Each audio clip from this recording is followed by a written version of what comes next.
ఉండటానికి లేక పరిశుద్ధమైన పిలుపుతో దేవుడు మన పిలిచాడు. స్వతంత్రతగా ఉండటానికి మన దేవుడు పిలిచాడు. ప్రభుతో సహవాసం చేయడానికంటే యేసుక్రీస్తుతో సహవాసం చేయడానికి దేవుడు మనం పిలిచాడు. నిన్నటి దినాన ఒక్క శరీరంగా ఉండటానికి మన దేవుడు పిలిచాడు. ఈరోజు 1 తిమోతికి రాసిన పత్రిక 6వ అధ్యాయం 12వ వచనాన్ని చూద్దాం. 1 తిమోతికి విశ్వాస సంబంధమైన మంచి పోరాటం పోరాడము, నిత్యజీవమును చేపట్టము, దాన్ని పొందుటకు నీవు పిలువబడి అనేక సాక్షుల ఎదుట మంచి ఒప్పుకోలు ఒప్పుకొంటివి. విశ్వాస సంబంధమైన మంచి పోరాటాన్ని పోరాడు, నిత్యవాన్ని చేపట్టు, ఎందుకొరకే నీవు పిలువబడ్డా అని తిమోతికి పౌలు గారు రాస్తూ మంచి హితమైనటువంటి బోధన పొందుతున్నాడు. ఎందుకంటే మనం పిలువబడింది మంచి విశ్వాస సంబంధమైన పోరాటం పోరాడాలి. దేవునికి స్తోత్రం. మంచి విశ్వాసమైన పోరాటం పోరాడాలంటే మరి విశ్వాసాన్ని బాగా కూడగట్టుకోవాలి. అందుకే మన దగ్గర విశ్వాసం ఎలా వస్తుంది? మనకి వాక్యం నడి ద్వారా వస్తుంది, పరిశుద్ధాత్మ దేవుడు ఇస్తాడు, సహవాసం చేయడం ద్వారా వస్తుంది, మన విశ్వాసాన్ని ఉచ్చరించడం ద్వారా మన విశ్వాసాన్ని మేము పెంపొందింప చేసుకోవచ్చు. దేవునికి స్తోత్రం. అబ్రహాము ఎట్లాగైతే విశ్వాసాన్ని మాట్లాడు, క్రైస్తలాడు తప్పకుండా నీకు ముందుగా దూతను పంపించి దేవుడు నా కుమారుడికి కావాల్సిన భార్యను మీ ద్వారా తీసుకొస్తాడు అని ఎలియాజరుతో చెప్పినట్టు లేఖనాలు చెప్తున్నాయి. క్రైస్తలాడు దావీదు విశ్వాసమైన మాటను వక్కానించాడు. దేవుడు నిన్ను నాకు అప్పగిస్తున్నాడు అని గొలియాతో మాట్లాడాడు. ఇలా బైబిల్ గ్రంథంలో దేవుని వాక్యం చెప్తుంది. యేసు ప్రభువారు కూడా దేవుని వాక్యం నుంచి మనం మాట్లాడుతున్నప్పుడు లేఖనంగా ఆయన ముందుగానే దేవుని కృతజ్ఞతాస్తులు చెల్లించి, నా మనవిని మీరు ఆలకించినందుకు మీకు నేను కృతజ్ఞతాస్తులు చెల్లిస్తున్నానని చెప్పి లాజరు లేచి బయటికి రాని ఆయన ఒక్కాన్నిచ్చినట్టు లేఖనాలు చెప్తున్నాయి. కనుక ముందు విశ్వాసం బాగా మన జీవితంలో కూడగట్టుకోవాలి. దేవునికి స్తోత్రం. విశ్వాసం ఒక అర్ధ గంటలో పావు గంటలో వచ్చేది. విశ్వాసాన్ని ప్రాక్టీస్ చేయాలి. ప్రతిరోజు విశ్వాసాన్ని మనం ప్రాక్టీస్ చేయాలి. ఆత్మీయంగా, దైవికంగా మన జీవితాల్లో, మన కుటుంబాల్లో మన విశ్వాసాన్ని ప్రాక్టీస్ చేయాలి. అలా ప్రభు మీద ఆనుకొని ప్రార్థన చేస్తూ, ప్రభుకి ఆనుకొని ప్రభు పాదాలు పట్టుకొని మనం దేవుని సన్నిధిలో గోజాడుతూ ప్రార్థించే దైవ సంబంధమైన మన ప్రార్థన జీవితం యొక్క క్రియను బట్టి విశ్వాసం మన జీవితంలో పెంపుతుంది. అలా విశ్వాసాన్ని కూడగట్టుకొని విశ్వాస సంబంధమైన మంచి పోరాటాన్ని పోరాడాలి. క్రైస్తవులు శారీరక సంబంధమైన పోరాటాలు, లోక సంబంధమైన పోరాటాలు, దైవ దృష్టికి వ్యతిరేకమైన పోరాటాలు, వాక్యాన్ని విరుద్ధమైన సంఘాల్లో దైవ చిత్తాన్ని అతిక్రమించి పోరాటాలు అయినా ఎలాంటి పోరాటాలు దేవుడు కోరుకోడు, ఆశించడు. కనుక దేవుని వాక్యానుసారమైనటువంటి ఆత్మ సంబంధమైన పోరాటం. అందుకే నేను మీకు పౌలు గారు ఎలాంటి పోరాటాన్ని పోరాడడం 3 పోరాటాలు మనం నేర్చుకున్నాం. దేవునికి స్తోత్రం. ఆయన ప్రార్థనా పోరాటాన్ని పోరాడు, తన శరీరం తాను నలుగొట్టుకున్న శరీరం మనం దీంట్లో శరీరంతో పోరాడు. దేవుని స్వరం. తర్వాత సువార్త పక్షమున ఆయన పోరాడు. మనం 3 పోరాటాలు నేర్చుకున్నాం. దేవుని స్వరం. ఇక్కడ అంటాడు నిత్య జీవనం పొందుకున్న దైవ విశ్వాస సంబంధమైన మంచి పోరాటాన్ని పోరాడు. దేవునికి స్తోత్రం కలుగును కాక. అందుకు దైవిక సహవాసం సరిగా ఉంటే గాని మనం పోరాటం చాలా కష్టం. దేవునికి స్తోత్రం. దేవునితో మన బంధమే కరెక్ట్ గా ఉండాలి. ఇది మనం ప్రతి ఒక్కరు కూడా భర్తతో భార్యకున్న బంధం కంటే, పిల్లలతో తల్లికున్న బంధం కంటే, ఇలాగా ప్రతి ఒక్క శారీరక సంబంధమైనటువంటి బంధాల కంటే దేవునితో మన అనుబంధం, మన బంధం చాలా పటిష్టంగా ఉండాలి. ఎందుకంటే ఎప్పటికైనా మనం చేరుకోవాల్సింది ఆయనే, ఎప్పటికైనా మనం మహిమపరచవలసింది ఆయనే, ఎప్పటికైనా మనకి గొర్రెపిల్ల వివాహ మహోత్సవంలో పాల్గొవలసింది మరి ఆయనతో, యేసు ప్రభుతో. కనుక దైవ ప్రజలు జాగ్రత్త జ్ఞాపం చేసుకుని విశ్వాస సంబంధమైన మంచి పోరాటానికి విశ్వాసం కూడగట్టుకోవాలంటే కొన్ని విషయాలు మనం దైవికంగా ఆత్మీయంగా నేర్చుకొని తీరాలి. దేవునికి స్తోత్రం. బైబిల్ గ్రంథంలో భక్తుడు పౌలు గారు 24 రకాల శ్రమలు భరించాడు. ఏంటి అది పెద్ద పోరాటం. 24 రకాల శ్రమ, ఒక శ్రమ కాదు. 2వ కొరింథీ మనం చదివితే 24 రకాల శ్రమలు భరించాడు. క్రైస్తవుడు ఈ శ్రమలన్నీ జాగ్రత్తగా మీరు గమనించండి. అదొక పెద్ద పోరాటం ఆయనకి. దేవుని స్తోత్రం. ఓ పెద్ద పోరాటం. ఆ ఓడ పగిలిపోయిన స్థితి వచ్చింది. ఓడ పగిలిపోయిన స్థితి వచ్చింది. సరుకులన్నీ కూడా గోధుమలు, సరుకులు ఆయన ఎవలు ఏవైతే ఉన్నాయో అన్ని బయట సముద్రంలో పడవేసమని చెప్పాడు. అన్ని పడేయమని చెప్పాడు. అన్ని పడేశారు. ఇంకా మనుషులు మాత్రం మిగిలారు.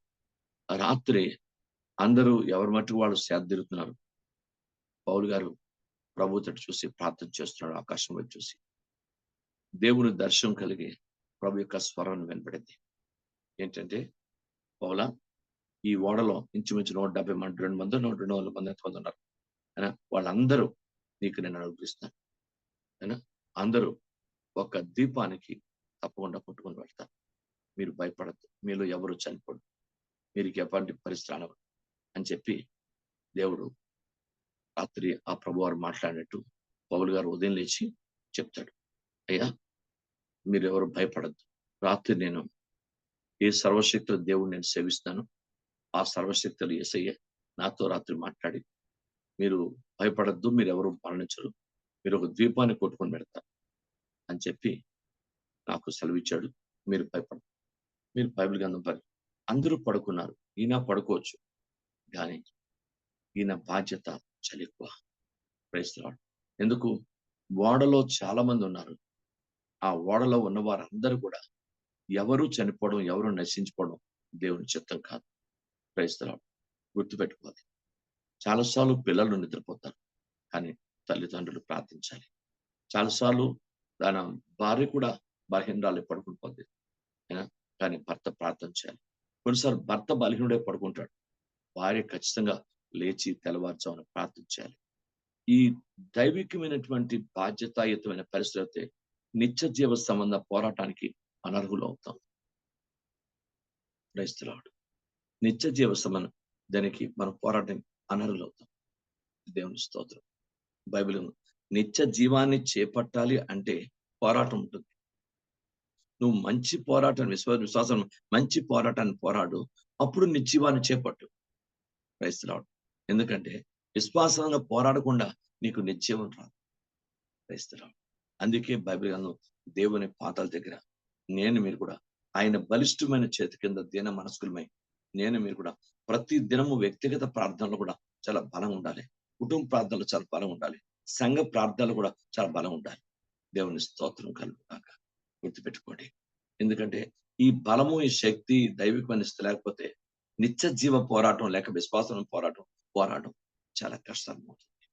దేవునికి మహిమ, ఘనత, ప్రభావం కలుగుగాక. ఇక్కడున్న ప్రతి ఒక్కరు, ఈ రోజు జూమ్కి వచ్చిన ప్రతి ఒక్కరు లేక సంఘంలో ఉన్న ప్రతి ఒక్కరు కూడా మనం జ్ఞాపకం చేసుకోవాలి. మనం సహకరించుకోవాల్సింది ఏంటంటే ఏదో డబ్బు సహాయం, మాట సహాయం, ఏదో డబ్బులు మనిషికి పెద్దానికి ప్రైజ్ ది లార్డ్ అది కాదు. ప్రార్థనా సహాయం మెయిన్ ఉండాలి. Praise the lord. Main prayer. బాగా ఒక వ్యక్తి గురించి మంచి ప్రార్థనా సహాయాన్ని చేసి పెడితే అంతకు మించిన సహాయం ప్రపంచంలో ఎవరు చేయలేరు. అందరూ డబ్బు ఇవ్వచ్చు, అప్పు ఇవ్వచ్చు, మరోటి చేయొచ్చు, మాట సలహా ఇవ్వచ్చు, చేయొచ్చు, కానీ ప్రార్థన ద్వారా సహకరించేవాడు తప్పు. కానీ ప్రార్థన సహకారం మెయిన్ కావాలి. అందుకే పౌలు గారు, యేసు ప్రభువు వారు కూడా బైబిల్ అని చెప్తే మీరు ఒకరి కొరకు ఒకరు ప్రార్థన చేసుకోండి. ఎందుకంటే అందరూ విశ్వాసమైన మంచి పోరాటానికి మనం సిద్ధపడుతూ దాంట్లో ఆ ఫీల్డ్ లో ఉన్నా కనుక మీరు ఒకరి కొరకు ఒకరు ప్రార్థన చేసుకోండి అని లేఖనాల్లో స్పష్టపరిచాడు. కనుక తండ్రి పాదాల దగ్గర ప్రతి ఒక్కరు కూడా నేర్చుకుందాం. ప్రభా, నేను విశ్వాస సంబంధమైన మంచి పోరాటాన్ని పోరాడాలి, అలాగే నా తోటి వాళ్ళు కూడా ఆ పోరాటంలో చేయమందాలి. అందరి కొరకు ఏ బ్రదర్ అయినా సిస్టర్ అయినా ఎవరు ఈ పోరాటంలో నేను ఓడిపోయిన పరిస్థితి నిత్య నరకాన్ని వెళ్ళకూడదు, నిత్య జీవాన్ని కోల్పోకూడదని బాధ్యత కలిగి ప్రతి ఒక్కరు, మనం ద్వేషించేవారు, మనం విమర్శించేవారు, మనని అర్థం చేసుకునే వారి కూడా మనం ప్రార్థించాలి. మన హింసించే వారికి కూడా మనం ప్రార్థించాలి. ఎవరు నరకానికి వెళ్ళకూడదు, అందరూ నిత్య జీవానికే తప్పకుండా వెళ్ళి తీరాలి అన్న పట్టుదల, ఆ దైవికమైన స్థితిని మనం నేర్చుకోవాలి. బైబిల్ గ్రంథంలో ఉంది. జాగ్రత్త మీరు గమనించండి. అందుకే లేఖన ప్రకారము నువ్వు విశ్వాస సంబంధమైన మంచి పోరాటాన్ని పోరాడు, ఆ నిత్య జీవాన్ని చేపడు. ఇందుకొరకే నీవు అనేక సాక్షులు ఎదుట మంచి ఒప్పుకున్నావు. అందుకొరకే నువ్వు పిలువబడ్డావు అని పౌలు గారు తిమోతికి రాస్తున్నాడు. నువ్వు మంచి ఒప్పుకున్నావు. దేవుని స్తోత్రం. గుర్తుపెట్టుకోండి, పెళ్లి నాటి ఉండే మాటలు యానాల్లో ఉండవని ప్రపంచంలో లోక సామెత. అలాగే దైవికంగా మనం ఆలోచిస్తే కొన్నిసార్లు పెళ్లినాడు మనం చేసుకున్న ప్రమాణాలు తర్వాత ఉండవు. ఆ ప్రమాణాలు మరిచే భార్య భర్తలు ఒకనోరు దైవ దృష్టి వ్యతిరేకంగా ప్రవర్తించడం జరుగుతూ ఉంటుంది. అసలు పెళ్లినాటి ప్రమాణాన్ని మళ్ళీ గుర్తు చేసుకునే మనసే ఉండదు. అది దేవుడు మళ్ళీ జ్ఞాపకం చేయాలి తప్ప మానవులు ఎవ్వరూ ఆ పెళ్లినాటి ప్రమాణాన్ని జ్ఞాపకం చేసుకోరు. జాగ్రత్తగా గమనించండి. అయినా నమ్మకత్వమునకు తగినట్టుగా, నేను ప్రేమకు తగినట్టుగా నేను నీకు ఉంగరము ధరింప చేస్తున్నాను. ఈ ప్రమాణాలు ఉంటే చూడండి, అయ్యి అసలు మర్చిపోతారు. ఆ ఉంగరాన్ని మర్చిపోతారు, ఆ ప్రేమని మర్చిపోతారు, ఆ ఉంగరం పెట్టేసి ఆ పెళ్లి యొక్క స్థితినే మొత్తం మర్చిపోయి అప్పుడున్న పరిస్థితులు బట్టి, ప్రజెంట్ గా ఉన్న పరిస్థితులు బట్టి ఆయన దెబ్బలాడుకోవడాలు, గొడవలు, సమస్యలు, విడిపోవడాలు, రకరకాల పరిస్థితులు జరుగుతుంటాయి. మరి ప్రపంచంలో అన్ని పెళ్లిళ్ళు కంటే వివాహము అన్ని విషయంలో ఘనమైనదని రాయబడింది. గుర్తుపెట్టుకోండి, అన్ని విషయాల్లో వివాహం ఘనమైనది. ఎందుకనంటే అది సార్వత్రిక సంఘ పెండ్లి కుమార్తెగా యేసుక్రీస్తు జరగబోయే వివాహం గురించి సాదృశ్యకరంగా భూమి జరుగుతుంది. ఎవరు దాన్ని ఆలోచించే విధానం తక్కువ. ఎంతసేపు మనకున్న కార్యక్రమాలు, మనకున్న ఎంగేజ్మెంట్స్, మనకున్న పరిస్థితులు వీటిని చేసుకుంటూ వెళ్ళిపోతుంటాం. కానీ మనం ఎప్పుడైనా గుర్తుపెట్టుకోండి, ఆ దైవ సంబంధం కొన్నిసార్లు పాస్టర్స్ ని జ్ఞాపకం చేసుకోకుండా తగినంత వివేకం గాని, కొత్తగా గాని, ప్రేమ గాని, పశువు గాని మనస్తత్వం రాదు. దేవునికి స్తోత్రం కనుగాక. జాగ్రత్త గమనించాలి. కొన్నిసార్లు వెళ్ళాలి. ఎందుకంటే మనం ఆనాడు పెళ్లిగా చేసుకున్నప్పుడు మన ప్రమాణాలు ఏమయ్యాయి? ఆ రోజు ఏదో శారీరకమైనటువంటి పరిస్థితి, లేక ఆత్మసమైన పరిస్థితి, వాక్యసమైన పరిస్థితి, ఎలా మనం పెళ్లి చేసుకున్నాం? కనీసం ఆ పెళ్లికి ఆ రోజు చేసిన దేవుని దృష్టిలో, దేవుని సన్నిధిలో, దైవ సేవకుల సమక్షాన, తండ్రి కుమార పరిశుద్ధాత్మ సమక్షాన మనం చేసుకునే పెళ్లికి దాన్ని తగినట్టు. ఎందుకంటే నిత్య జీవాన్ని చేపట్టాలంటే ఫ్యామిలీ పరంగా భార్య, భర్త, పిల్లలు అందరూ ప్రయాసపడాలి. సంఘంలో ప్రతి కుటుంబం, అలాగే సమాజంలో ప్రతి కుటుంబం, అలా ప్రతి ఒక్కరు కూడా నిత్య జీవాన్ని చేపట్టడానికి ప్రయాసపడాలి. నువ్వు ఏ ఒప్పుకున్నావో, నువ్వు దేవుని దగ్గర, దైవ సేవకుల దగ్గర ఏ ఒప్పుకున్నావు, ప్రైజ్ ది లార్డ్. ఒక్క దీని గురించే కాదు, బాప్తిస్మం తీసుకున్నప్పుడు ఓ మంచి ఒప్పుకుంటాం. Praise the lord. మంచి ఒప్పుకుంటాం. కష్టమైన, సుఖమైన, బాధైన, అనారోగ్యమైన యేసు ప్రభువుని విడిచిపెట్టకుండా ఉంటావా? విడిచిపెట్టండి పాస్టర్ గారు అని అప్పుడు చెప్తావు. అది కేవలం సంఘం 4-5 వచ్చేది వినడమో, లేకపోతే ఆ బాప్తిసానికి వచ్చినటువంటి వాళ్ళు వినడమో కాదు. అది తండ్రి కుమార పరిశుద్ధాత్ముడు విన్నాడు. మధ్యలో సాతాను కూడా విన్నాడు. నువ్వు ఏ ఒప్పుకున్నావో, నువ్వు దేనికి ఒప్పుకున్నావు జాగ్రత్తగా గమనించాలి. అందుకే మీకు నేను ఎప్పుడు ఒక ఉదాహరణ చెప్తుంటాను. ఉదాహరణ ఇక్కడి నుంచి హైదరాబాద్కి, విశాఖపట్నం హైదరాబాద్ నువ్వు టికెట్ తీసుకొని బయలుదేరావు. రాత్రి నీ పక్కన పెద్ద గురక పెడుతున్నాడు ఒక ఆయన. పెద్ద గురక పెడుతున్నాడు. గురక పెడతావని ఎంతో పోట్లాడతావా? లేదా గురక పెడతావని దెబ్బలాడతావా? గురక పెడతావని నువ్వు కిందకు దిగిపోతావా? నువ్వు ఎక్కడ వెళ్ళాలో అక్కడ వెళ్ళాలి. టార్గెట్ మర్చి నీ యొక్క ఏదైతే డెస్టినీ ఉందో, నీ యొక్క స్థలం ఏది వెళ్ళాలో అది మర్చి గురక పెడతాడు కదా, నువ్వు కింద దిగి వెళ్ళిపోతావా? ఇలాగా ఆయనకు ఆ బలహీనత ఉందని పెట్టుకుంటాడు. మనమే దాన్ని భరించి తెల్లవారు మన ఇంటికి పడుకుంటాం. బట్ మన డెస్టినీ కూడా మనం మర్చిపోకూడదు కదా. దేవుని ప్రజలు జాగ్రత్తగా గమనించాలి. సంఘాల్లో కూడా దేవుని పాదాల దగ్గర కడ వరకు కూడా నువ్వు దేవునితో ఏ ఒడంబడిక చేసుకున్నావో, ఏ ఒప్పుకోలు చేసుకున్నావో ఆ ఒప్పుకోలతోనే బాప్తిస్తున్నాడు గాని, పెళ్ళినాడు గాని, జీవితంలో దైవ సంబంధమైనటువంటి బలహీనతలు, అనారోగ్యాలు, సమస్యలు, శోధనలు కొన్ని కలిగినప్పుడు దేవునితో ఒడంబడిక చేసుకుంటాం. కొన్ని ఒప్పుకుంటాం. తండ్రి, ఈ రోజు నుంచి ఈ విధంగా నేను ఉండను, నీకు అనుకూలంగా ఉంటాను, నీకు ఇష్టకరంగా ఉంటాను, నీకు అనుకూలంగా బతుకుతాను అని చెప్తాం. కానీ కొద్ది రోజులే ప్రభు స్వస్థపరిచిన తర్వాత, ప్రభు మనం కొన్ని పరిస్థితులు మనకి మేలుకరమైన సంగతులు జరిగిన తర్వాత, ఒక ఆర్థికంగాను, ఒక ఆత్మీయంగాను, ఒక మానసికంగాను, ఒక శారీరకంగాను, ఒక ఆర్థికంగాను ఏదో మనలో కొంచెం అభివృద్ధి పొందుతా ఆ ప్రమాణాన్ని మర్చిపోతుంటాం. దేవుని దగ్గర ఒప్పుకున్న ప్రమాణం కూడా మర్చిపోతుంటాం కొన్నిసార్లు.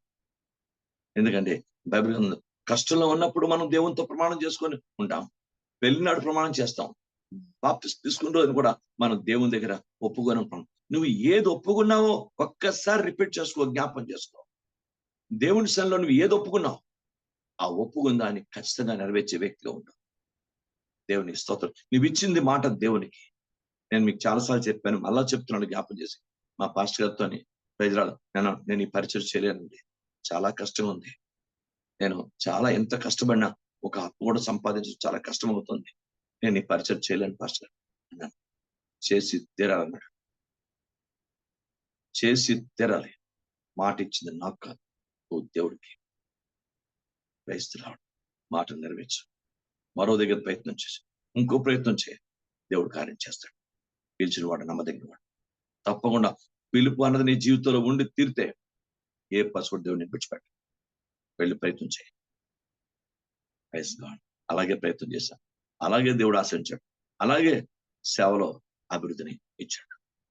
క్రైస్తవుడు బైబిల్ చెప్తుంది, నువ్వు ఒప్పుకుంది నా దగ్గర కాదు, నువ్వు దేవుని దగ్గర ఒప్పుకున్నావు. మా పాస్టర్ గారు చెప్పిన మాట ఎప్పటికీ నాకు బాగా గుర్తు. నువ్వు నా దగ్గర దేవుని దగ్గర ఒప్పుకున్నావు, దేవుని దగ్గర ఒప్పుకొని బాప్తిసం పొందుకున్నావు, దేవుని దగ్గర ఒప్పుకొని ప్రమాణం చేసావు, దేవుని దగ్గర ఒప్పుకొని ప్రమాణం చేసి పెళ్లి చేసుకున్నావు, దేవుని దగ్గర ఒప్పుకున్నావు, నీ కష్టాలు ఉన్నప్పుడు, సమస్యలు ఉన్నప్పుడు ఇలా ఉంటాను తండ్రి, ఇంకా నేను జాగ్రత్తగా ఉంటాను తండ్రి అని ఒప్పుకున్నావు. ఈ ప్రమాణాలు, ఈ ఒప్పుకోలన్నీ మర్చి నువ్వు దైవ చిత్తాన్ని అతిక్రమించి ప్రవర్తిస్తే మనుషులు కాదు, దేవుడు ఉంటాడు. ఆలోచించండి. అందుకే మనం ప్రభు ప్రమాణాలను పక్కన పెట్టి పాపం చేయడానికి కాదు. దైవచిత్తాన్ని నా ఇష్టం, నేను నా పాపాన్ని నేను చేస్తాను లేదు. ఏదో మంచి ఒప్పుకోని అంటాడు బైబిల్లో. నువ్వు మంచి ఆ రోజుల్లో నీకు పరిస్థితులు బట్టి మంచి ఒప్పుకున్నావు. ఆ ఒప్పుకోలు బట్టి దేవుని వాక్యానుసారంగా దేవునికి మహిమ కలుగాక. బైబిల్ గ్రంథంలో నీకు మొన్నే రీసెంట్ గా మీకు చెప్తాను, లేఖనంలో యెఫ్తా దేవుని దగ్గర ఒప్పుకున్నాడు. ఏమని ఒప్పుకున్నాడు? నేను గాని అమోనీయులతో యుద్ధంలో గెలిస్తే, నన్ను దేవుడు అమోనీయుల నుంచి విడిపించి నాకు యుద్ధంలో జయమిస్తే, నా ఇంటి ఎదురుగా నేను వెళ్తున్నప్పుడు ఉత్సాహంతో, నేను సంతోషంతో వెళ్తున్నప్పుడు నా ఇంటి ఎదురుగా ఏది నాకు ఎదురొస్తుందో నేను దాన్ని దహన బలిగా ఇచ్చేస్తాను ఒప్పుకున్నాడు. అప్పుడు ఇంటి కరెక్ట్ గా జయం పొంది ఇంటికి వెళ్ళగానే కూతురు ఎదురొస్తుంది. ఆ కుమార్తె ఎదురొచ్చినప్పుడు అంటాడు, అమ్మా నన్ను చాలా దుఃఖము కలిగించేస్తున్నానుగా నువ్వైనా, నేను దేవునికి మాట ఇచ్చానన్నా. ఎందుకంటే నా ఇంటికి ఎదురొస్తే నేను దాన్ని దహన బలిగా ఇచ్చేస్తానని దేవునికి మాట ఇచ్చాను. నన్ను చాలా దుఃఖపరిచావమ్మా, నువ్వు ఎదురు వచ్చావు, నేను ఊహించలేదమ్మా నేను. అప్పుడు నాన్న, నువ్వు దేవునికి ఇచ్చిన మాట నెరవేర్చు, నువ్వు దేవుని దగ్గర ఒప్పుకున్నాను, దేవునికి స్తోత్రం. పేతురు దేవుని పాదాల దగ్గర లేఖనాల్లో, ప్రభా మరణ పర్యంతం వరకు కూడా మరణం వచ్చిన నేను విడిచిపెట్టనంటాడు. అప్పుడు ప్రభా చెప్తాడు, నువ్వు 3 సార్లు నా గురించి పొంగుతావు, అప్పుడే నేను అప్పగించబడతాను. 3 సార్లు నాకు పొంగుతావు. అందుకే పేతురు యేసుక్రీస్తు సిలువ మోస్తున్న సమయంలో ఆయన వెనకాతల దూరంగా ఫాలో అవుతున్నప్పుడు 3 సార్లు బొంకే పరిస్థితి ఏర్పడింది. అబద్ధం చెప్తాడు. అప్పుడు లాస్ట్ లో వెళ్ళి బైబిల్ లోకాసు ఆయన సంతాపడి ఏడ్చను జ్ఞాపకం చేసుకున్నాడు. ముందుగానే నా జీవితాన్ని ఊహించవు తండ్రి, ముందుగానే నేను బొంకుతాన్న సంగతి నీకు తెలిసిపోయింది ప్రభా. ఏడ్చాడు పేతురు, పశ్చాత్తాపడ్డాడు. బైబిల్ గ్రంథాన్ని పరిశీలించండి.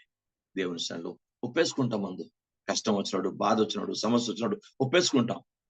కొన్ని ఒప్పుకోళ్ళు ఒప్పేసుకుంటాం, కానీ నెరవేర్చాం. దేవుని సన్నిధిలో ప్రభు పాదాల దగ్గర ప్రార్థన చేయండి. ఏ పాపాన్ని కొడిగట్టద్దు, వాక్యాన్ని వ్యతిరేకం ఉండొద్దు. నేను ఇలాగే ఉంటాను, అలవాటు మానలేకపోతున్నాను, ఈ పరిస్థితి మానలేకపోతున్నాను, ఈ స్థితి మాన అనుకోవద్దు. నేను ఈ సిగరెట్ లేక ఈ చుట్టా లేక ఈ తాగుడు లేక ఈ వ్యభిచారం, ఈ పరిస్థితి బంధాలు అనుకోవద్దు. అలా ఉండొద్దు. ఒప్పుకున్నావు, మంచి ఒప్పుకున్నావు, ఆత్మీయంగా ఉంటాను ఒప్పుకున్నావు, దేవుని దృష్టి విధేయత కలిగి ఉంటాను ఒప్పుకున్నావు, కుటుంబంలో దైవిక ఉంటాను ఒప్పుకున్నావు, అన్ని ఒప్పుకొని నువ్వు చేసుకున్నావు. ప్రతి ఒక్కటి కూడా బాప్తిస్తం కానీ పెండి కానీ ఏదైనా సరే దైవికంగా అన్ని నువ్వు ఒప్పుకొని చేస్తావు కనుక ఇప్పుడు మంచి ఒప్పుకోలను పక్కన పెడితే ఎలాగా? దేవునికి ఇష్టమైనటువంటి జీవితాన్ని ఆ ఒప్పుకోలను పక్కన పెట్టడానికి వీల్లేదు. ప్రభుతో పాదాలు ప్రార్థన చేసుకుందాం. ఎందుకంటే దేవా నిజమే, నీకు ఎన్ని ఒప్పుకోళ్ళు బాగోలేనప్పుడు అన్ని ఒప్పేసుకోకున్నావు, బాప్తిసం పొందినప్పుడు ఒప్పుకున్నాం, పెళ్లి చేసుకున్నాం, ఇన్ని రకాలు ఒప్పేసుకొని ఇప్పుడు మేము సందర్భం వచ్చేసరికి మేము దాటి ఆ ఒప్పుకోలను పక్కన పెట్టి మా ఇష్టం వచ్చినట్టు మాకు అనుకూలమైనట్టు జీవితం జీవించి దైవ దృష్టికి వ్యతిరేకమైనటువంటి పరిస్థితి, దేవునికి పరిస్థితి. ఎంత బాధకరమైన సంగతి అండి. దేవుడు మనుషులుగానే మనం ఆలోచిస్తే బాధ వస్తుంది, మరి దేవుడు ఎంత బాధపడతాడు యేసయ్య? ఒకసారి ఆలోచించండి. ఇంకా బాధ పెట్టడానికే మనం ఉండేది, మహిమ పరచడానికే మనం ఉన్నాం. అందుకే అనేక సాక్షులు ఎదుట మంచి ఒప్పుకోండి. గుర్తు పెట్టుకుని ఒక్కసారి రిపీట్ చేసుకోండి. దేవుని దగ్గర ఏ ఒప్పుకున్నావు, ఏ సందర్భంలో ఏది ఒప్పుకున్నావు, ఆ ఒప్పుకోలను కరెక్ట్ గా అమలుపరచు. అప్పుడు దైవ దీవెన నీ జీవితానికి. ఎలాగైతే మంచి ఒప్పుకొని దేవుని దగ్గర ఒడంబడిక చేసుకుందో అన్నా, దేవుడు సమూయేలును ఊహించలేని గొప్ప అద్భుత గర్భాలని, ప్రపంచంలోని గొప్ప అభిషేకమైన దైవజనుని దేవుడు అతనికి ఆమె కుమారుడిగా ఇచ్చాడు. అలాంటి జీవితం, అలాంటి కార్యం మీరు నేను పొందుకోవడానికి అవకాశం ఉంటుంది. ఎక్కడ మంచి మనం సేవలో కానీ ఎక్కడ కానీ జీవితంలో, ప్రార్థనా జీవితంలో, సేవా జీవితం, ఎక్కడ కుటుంబ జీవితం ఏ దైవికను ఒప్పుకొని దాన్ని పక్కన పెట్టి ఈ రోజు మనం జీవిస్తున్నాం. మన ఇష్టం వచ్చినట్టు మనం మన ఆలోచన తగినట్టు మనం జీవించుకుంటూ వెళ్ళిపోతున్నాం. ఇప్పుడే దేవుని పాదాల దగ్గర జ్ఞాపకం చేసుకో. ఏంటి నీ ఒప్పుకోలేంటి, నీ జీవితం ఏంటి, నీ క్రియ ఏంటి? ఒక్కసారి దేవుని సన్నిధిలో ప్రార్థన చేసుకుని, ప్రభా నిజమే నీ దగ్గర నేను చాలా విషయాల్లో నేను ఒప్పుకున్నాను, కానీ దాన్ని తగినట్టు జీవించలేదు, ఇక ముందు నేను జీవించడానికి కృపమని కన్నీరు దేవుని సన్నిధిలో యథార్థంగా ప్రార్థన చేయి. ఇప్పుడే right now God will touch you in the name of Jesus. ఇప్పుడే నేను కనికరిస్తాడు, ఇప్పుడు నేను క్షమిస్తాడు, ఇప్పుడే దయ చూపుతాడు. ఇప్పుడే, ఎప్పుడు కాదు, తర్వాత కాదు, ఇప్పుడే నిన్ను దేవుడు తాకుతాడు. దేవుని పాదాల దగ్గర నేర్చుకొని దేవుని మంచి ఒప్పుకున్నావు. క్రైస్తలాడు తండ్రి పాదాల దగ్గర నేర్చుకోండి. ప్రభు తండ్రి నన్ను కనికరించయ్యా, నీ పాదాల దగ్గర నిజమే, నీ దగ్గర నేను మంచి ఒప్పుకున్నాను. ఇప్పుడు నేను తప్పిపోతున్నాను. ఇప్పుడు నేను ఒప్పుకోలన్నీ, ఆ ప్రమాణాలన్నీ పక్కన పెట్టేస్తున్నాను. నా ఇష్టానికి చోటించుకుంటూ, నా సొంత ఆలోచనకి చోటించుకుంటూ నేను జీవించేస్తున్నాను. నన్ను క్షమించు ప్రభా అని తండ్రి దగ్గర బద్దులుగా ఉందాం. ప్రభా సహాయం చేయ, ప్రభా సహాయం చేయండి అని అడుగుదాం. దేవుడు సహాయం చేస్తాడు. ఏది మానలేకపోతే మానేట్టు సహాయం చేస్తాడు. ఎక్కడ మనకు కుదరదు ఆ దైవ దృష్టి యోగ్యంగా జీవించినట్టు, ఆ ప్రవర్తన మార్చుకున్నట్టు సాయం చేస్తాడు. ఏదైనా మన ఉద్దేశాలు, మన క్రియలు, మన ఆలోచన విధానాన్ని దేవుడు మార్చుకున్నట్టు సాయం చేస్తాడు. ఎందుకంటే సహాయం చేసేది దేవుడే, పరిశుద్ధాత్మ దేవుడే. ప్రభు సాయం చేస్తాడు కనుక తండ్రి మంచి ఒప్పుకోలు బైబిల్ నిత్యం మంచి పోరాడితే గాని నిత్యం రాదు. నిత్యం బైబిల్ గ్రంథంలో దేవుని వాక్యం అంటే నువ్వు మంచి ఎందుకు కదా మంచి ఒప్పుకున్నావు. కానీ బైబిల్ ఏది ఒప్పుకున్నావో దాన్ని చేయాలి. దేని కొరకు పట్టబడ్డావో దాని కొరకు జీవించాలి. దేవునికి స్తోత్రం కలుగుగాక. ఎందుకు పిలువబడ్డామో దాన్ని తగినట్టు మన పిలుపుని వాక్యానుసారం నెరవేర్చుకోవాలి. దేవునికి స్తోత్రం కలుగుగాక. బైబిల్ చెప్తుంది, ఏదో చిన్న ఆత్మీయ జీవితం, క్రైస్తవ జీవితం అంటే సాధారణమైన పరిస్థితి కాదు. భూమికి ఆకాశం ఎంతంటే మధ్యలో డిస్టెన్స్ ఉందో, క్రైస్తవ జీవితం అంతకంటే విస్తారమైనది, అంత గొప్పది, అంత మహోన్నతమైనటువంటి దేవునికి స్తోత్రం. క్రిస్టియన్ లైఫ్ అంటే very very very powerful. That is the Bible గ్రంథంలో ఉన్న లేఖనం, ది బ్యాటిల్ ఆఫ్ గాడ్. అది దేవుని సన్నిధి పోరాటం. అది క్రైస్తవ దేవుని యొక్క పోరాటం. అది మామూలు కాదు. క్రిస్టియన్ లైఫ్ అంటేనే బ్లెస్డ్ లైఫ్. అది దేవుని స్తోత్రం. కనుక దానికి దైవ వాక్యాన్ని విరుద్ధంగా ఉండటానికి మనకు లేదు. మంచి ఒప్పుకొలను దేవునికి స్తోత్రం కలుగును గాక. దేవుని పాదాల దగ్గర నేను మీరు నేర్చుకున్నా ప్రభు సహాయం చేయి. ఎందుకంటే మంచి పోరాటంకి ఆయన లేఖన ప్రకారం విశ్వాసం మంచి పోరాటం పోరాడాలంటే దాన్ని తగినట్టు నా జీవితంలో నా క్రియలు, నా ప్రార్థన, నా బ్రతుకు, నా సాక్ష్యం బాగుండాలి. లేకపోతే నేను ఆ పోరాటం పోరాడలేను. నేను ఈ పోరాటం లేకపోతే నాకు నిశ్చయం లేదు. ఆ నిశ్చయం పొందుకోవడానికి నేను మంచి ఒప్పుకోలుకున్నాను. ఇవన్నీ దైవ సంబంధమైన కనుక నాయన నేను ఆ తగినట్టుగా ఆ ఒప్పుకోలు తగినట్టుగా ఆ నిశ్చయాన్ని తగినట్టుగా నేను మంచి పోరాటానికి కావలసిన ఆ ప్రార్థన, వాక్య విధేయత, విశ్వాసము, ఆ దైవ ప్రేమ, ఆ దైవ దీనత్వం, ఆ సాత్వికం, ఆ దైవికమైన సుగుణాలు, ఆ లేఖన దైవికమైన కార్యాలు నా జీవితంలో అనుగ్రహించమని ప్రార్థించ బద్దులుగా ఉందాం. ఎందుకంటే ఏదో ఆత్మీయ జీవితం కాదు. దయచేసి నాకు మీకు కూడా పరిశుద్ధాత్మ దేవుడు సూటిగా మాట్లాడుతున్నాడు. ప్రభా సహాయం చే ప్రభా. దేవునికి స్తోత్రం కలుగును గాక. హల్లెలూయా. Glory to the name of Jesus.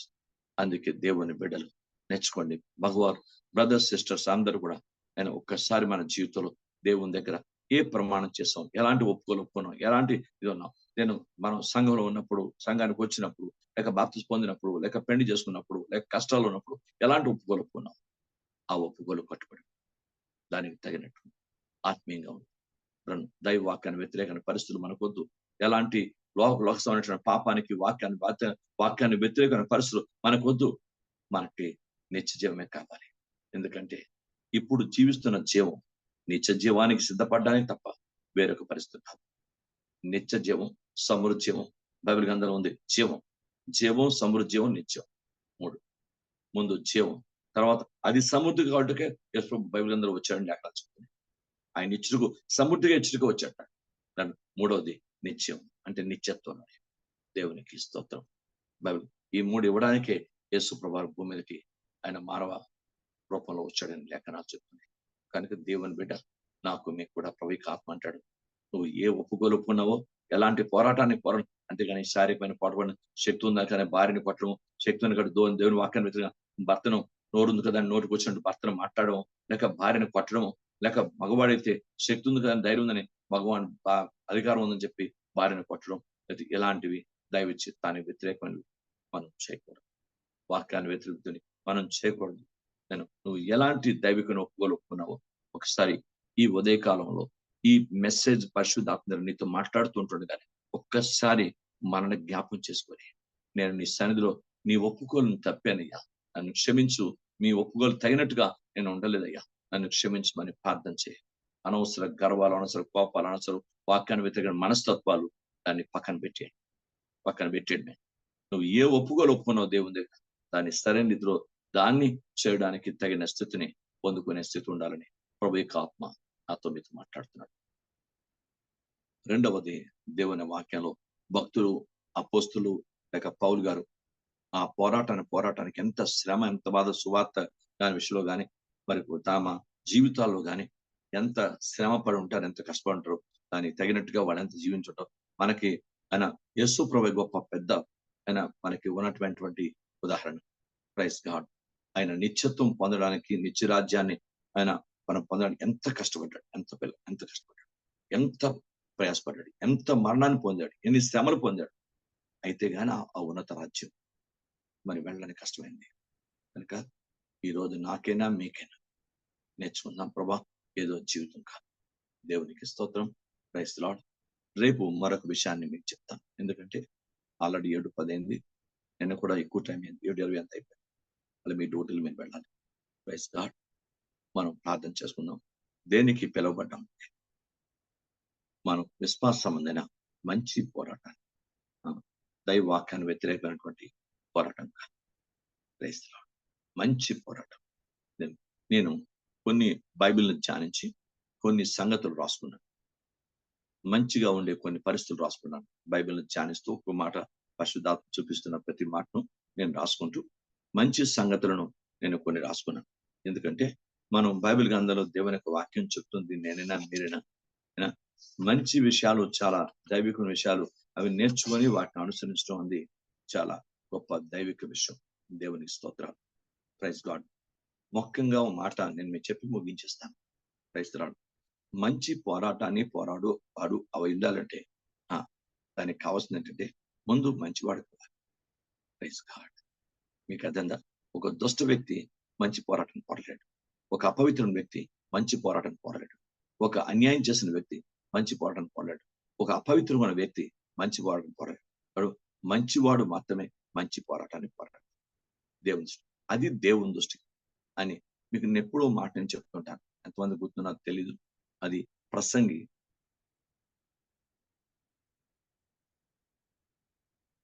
2వ అధ్యాయం.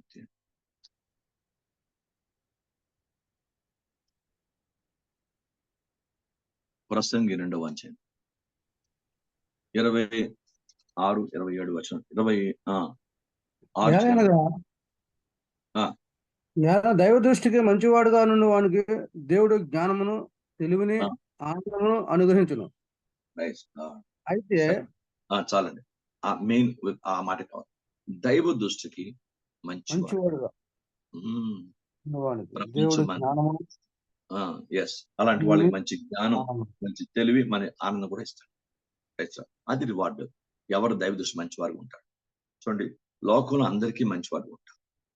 క్రైస్తవులు చాలా మంది ప్రపంచం చాలా మంచివారు. ఉదాహరణకి నేను మీకు బైబిల్ గ్రంథంలో చెప్తాను. మీకు అదన ఉదాహరణకి సినిమా యాక్టర్లు ఉంటారు. సినిమా యాక్టర్లు మనుషుల దృష్టికి మంచివారుగా కనిపించవచ్చు. ఎందుకంటే లక్షల కొలది, కోట్ల కొలది విరాళాలు వేస్తారు. అబ్బా, ఈ వ్యక్తి ఎంత మంచి విరాళం ఇచ్చాడు, కష్టాల్లో అది మంచివాడుగా ఉంటాడు. కానీ అతని పాపాన్ని విడిచిపెట్టలేదు. అతని జీవితంలో ఉన్నటువంటి వాక్యాన్ని వ్యతిరేకమైన పాపం, జన్మకర్మ పాపాలు అతని బతుకు వెళ్తున్నాయి. నేను ఒక్క సినిమా యాక్టర్నే కాదు, సృష్టిలో చాలా మంది అలాంటి వాళ్ళు ఉన్నారు. మీకు అర్థమైందా? అలాంటి వాళ్ళు ఉన్నారు సృష్టిలో. చాలా మంది రాజకీయ నాయకులు ఇలాగ విరాళాలు ఇవ్వగానే వెంటనే వాళ్ళ పేరు పెక్కదరికో దేనికో తప్పన వచ్చే గ్రహించేస్తారు. కానీ వాళ్ళ పాపం. అందుచేత దేవుడు ఒక మంచి అద్భుతం మాట చెప్పాడు. దైవ దృష్టికి మంచివాడు అంటే పాపాన్ని విడిచిపెట్టేవాడు. దైవ దృష్టికి మంచివాడు అంటే దైవ చిత్తాన్ని జరిగించడానికి ఒప్పుకున్నవాడు. దైవ దృష్టికి మంచివాడు అంటే యేసు తన దైవ కుమారుడి రక్తంతో కడగబడి పరిశుద్ధం చేయబడ్డవాడు. దైవ దృష్టికి మంచివాడు అంటే దేవునికి అనుకూలంగా క్రైస్తవుడు నీతిమంతుడిగా జీవించేవాడు. బైబిల్ చెప్తుంది. అంతేకాదు, దైవ దృష్టికి మంచివాడు అంటే దేవునికి ఆత్మ ఫలాలు 9 ఫలాలు. ఆ 9 ఫలాల్లో మంచితనం పేరు. దేవునికి స్తోత్రం కలుగుగాక. గుర్తుపెట్టుకోండి. బైబిల్ గ్రంథం ప్రపంచం వేరు, బైబిల్ వేరు. ప్రపంచం అనేక రీతిలో ఉంటుంది, కానీ Bible very powerful. Bible the book of God, the book of ప్రొఫెసీ. Bible దేవుని చేతి వ్రాతది. దేవుని స్తోత్రం. ఇది ప్రవక్తల్ని, అపోస్తుల్ని, శిష్యుల్ని, పౌలు గాని ఇలాంటి దైవ మందిని వారిని అభిషేకించి వారి చేత రాయించినటువంటి దైవ గ్రంథం. అంచేత దేవుని వాక్యంలో ఉన్న సత్యం ఏంటంటే, ఉదాహరణకి నేను చెప్తాను, మన దగ్గర డబ్బు ఉండొచ్చు, మనం 10 మందికి పంచిపెట్టచ్చు, మంచిది. బట్ మనం పాపం చేయకుండా దానం ఒక్కటే పాపాన్ని పోగొట్టేస్తుందా? లేదు కదా, లేదు లేదు. బైబిల్ గ్రంథంలో దేవుని వాక్యం రాయబడింది, రక్త ప్రోక్షణ లేకుండా పాపం సంపడదు.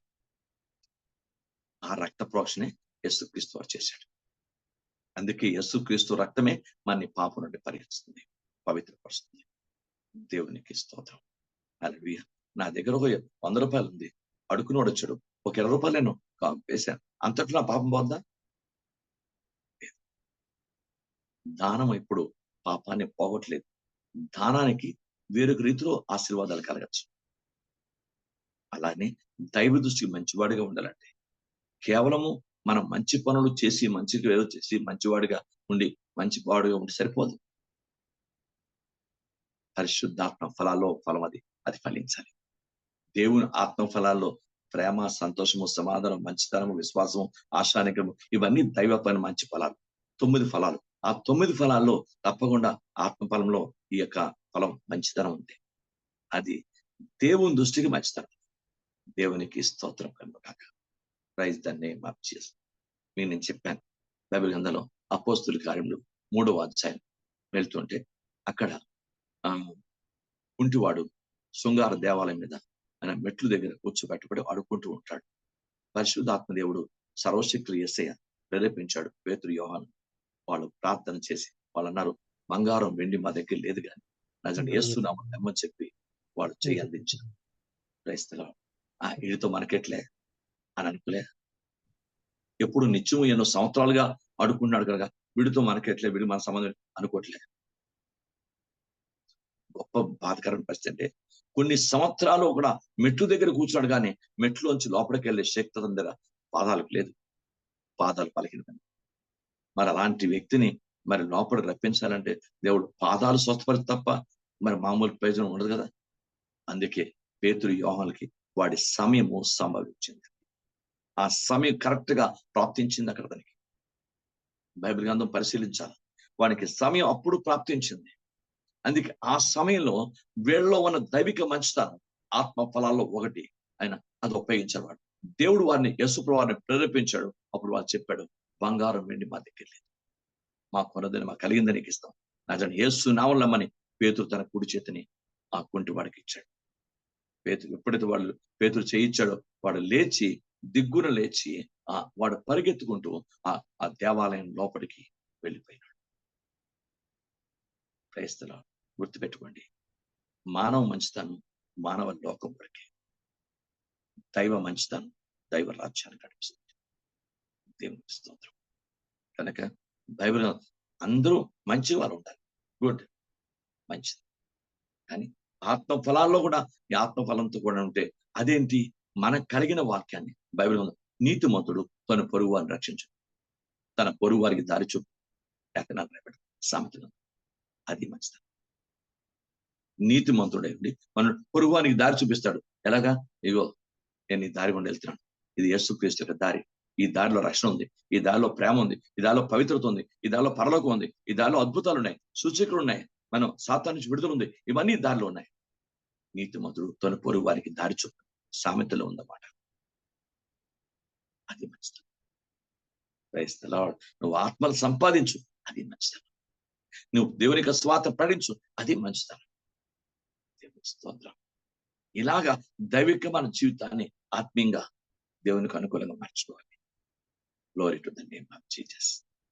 కనుక మంచివాడు మాత్రమే దైవ దృష్టికి మంచివాడిగా ఉంటాడు.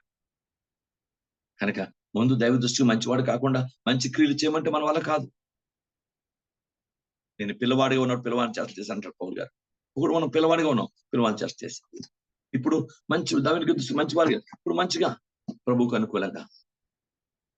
అంచేత ఈరోజు దేవుని పాలన నేర్చుకున్న మాట, మన పిలుపు దేని కొరకంటే నిత్యం పొందడానికి.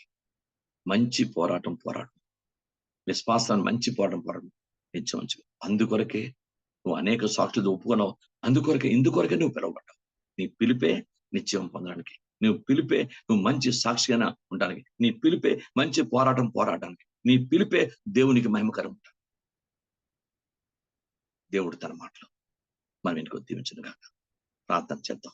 తండ్రి, ఈ రోజు నీ పాదాల దగ్గర నీవు ఇచ్చిన వాక్యాన్ని మా జీవితంలో అనువర్తింపు చేసుకొని మంచి పోరాడి నీ జీవాన్ని చేపట్టుకొని మేము ఏదైతే నీ దగ్గర ఒప్పుకున్నామో ఆ ఒప్పుకున్నది ఖచ్చితంగా నెరవేర్చినంత దైవిక జీవితం నైనా మా కష్ట సమయంలో, మా పెండి సమయాల్లో, లేక మా బాప్తి సమయాల్లో ఏది మేము మా జీవితంలో మేము ఒప్పుకున్నాం అవన్నీ నెరవేర్చేవారుగా మా జీవితాలు చేసి నిత్యత్వానికి వారసుగా చేయతండ్రి అని ప్రార్థన చేసుకుందాం. దేవుడు తన మాటలు మన ఎన్నికలు దీవించను గాక. దయచేసి మీలో ఆత్మచేత ప్రేరేపించబడి ప్రార్థన